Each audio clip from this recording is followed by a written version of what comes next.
Thanks for joining in. My name is Basia and welcome to my channel.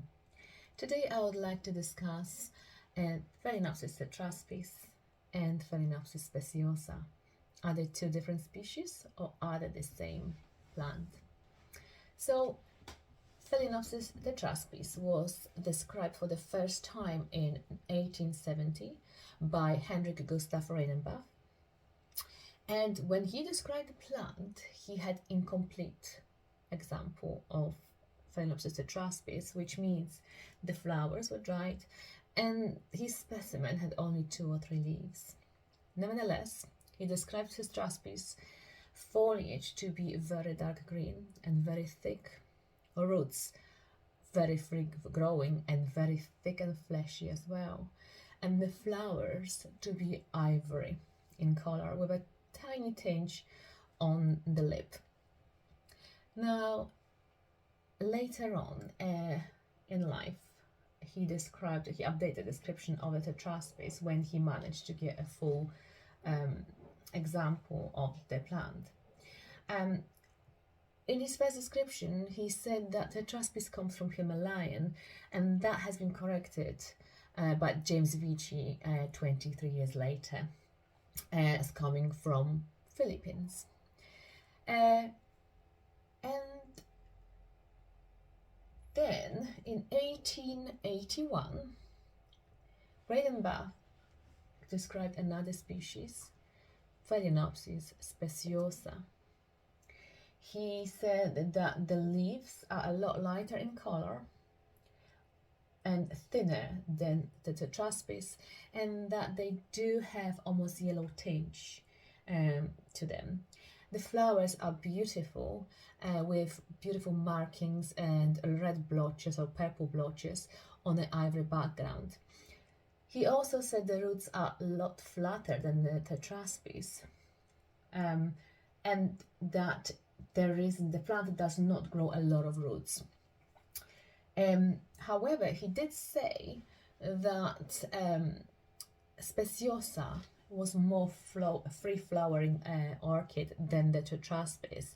He compares speciosa to Phalaenopsis cuminana with a large leaves like Phalaenopsis ledemaniana.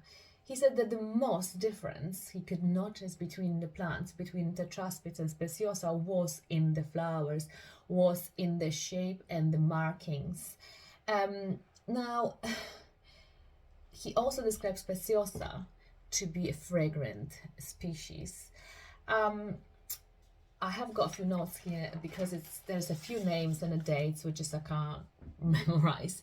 Now, in 1968, H.R. Sweet has said that tetraspis and speciosa are more or less the same plant, and he described a reduced tetraspis to a variety of speciosa, which is a little bit incorrect because tetraspis has been described first. Now, I have got a few examples of tetraspis and speciosa. I don't know whether those plants are wrongly described, wrongly ID'd, because to me, I can't really tell massive difference between them. I can't see the differences that Reinenbach was talking about. So, for example, I've got Phalaenopsis speciosa, Purple Mountain. It just finished flowering, and the flower was almost purpley blue, so it had no markings, not really splotches. It was kind of more of a solid color, so there is one difference. I've got here Phalaenopsis tetraspis Chifong SM toga. Now, so that's a tetraspis, that's speciosa. So if I compare those two first, now if that's tetraspis, then the flowers are not ivory in color. They do have splotches on the ivory background. The foliage, if you look at it, is almost the same. But then again, he said tetraspis foliage was a lot darker and thicker. I'm just checking the thickness of tetraspis and speciosa I have, and I can't tell the difference. The color is the same, and then again, the color will depend on how the orchid is being grown, because if certain tetraspis would be grown in a higher light, obviously the color will not remain dark green. It will still be you know, light in color, and if it's quite a strong light, it would have that yellow tinge that he was talking about, describing the Phalaenopsis speciosa. I have got another speciosa here, which is Phalaenopsis speciosa purple coffee. So this is speciosa. And I'm gonna compare those two, speciosa and tetraspis. So that's tetraspis, that's speciosa. Completely different leaves now. That one has got thicker leaves than tetraspis, and this speciosa has got definitely darker leaves than tetraspis. This speciosa has got ivory flowers. This one is just opening, and maybe I might have this one actually. It's got ivory flowers with a tinge on the lip, and yet it's been described, it's been ID'd as speciosa. And then I have got another one here, and this one is tetraspis C1. Again, foliage, there's nothing to say really, because I would say this tetraspis that I've got here, C1, it's very similar to my speciosa purple mountain, if anything. And this one, because it's C1, so obviously it's got ivory flowers with red markings and blotches, which are obviously quite unpredictable because every flower is going to be different. We all know that Phalaenopsis tetraspis C1's flowers are very variable. Now, if anything, if I was going by description of what Rainenbuff has given us, I would say this would be the tetraspis, yet it's been ID'd as speciosa. I don't know whether this ID is correct, so I'm just going by what I see on the label, yet I can see the difference between this one and those three. The leaves are thicker, they're more like, I would say, Bellina kind of leaves, and they even have this kind of ripple on the leaf, just like Bellina, and they are darker in color. This plant lives on a southwest facing window, so it should have lighter color, yet it's quite dark. Then again, it's winter, could be that as well. So going by the description of Rainenbuff, this would be tetraspis, not speciosa. I think it's hard now, unless you are really an expert on Phalaenopsis. It's really hard to spot the difference, because you don't really know whether you really have got speciosa or whether you've got tetraspis in your collection. The orchids, as we know, come mislabeled. And then again, is it completely different plant, or are they two different species? Is there enough difference between two of them to actually classify them as two different species? Or could be that one is variety of other. I still disagree with the H.R. Smith, who said that tetraspis is variety of speciosa.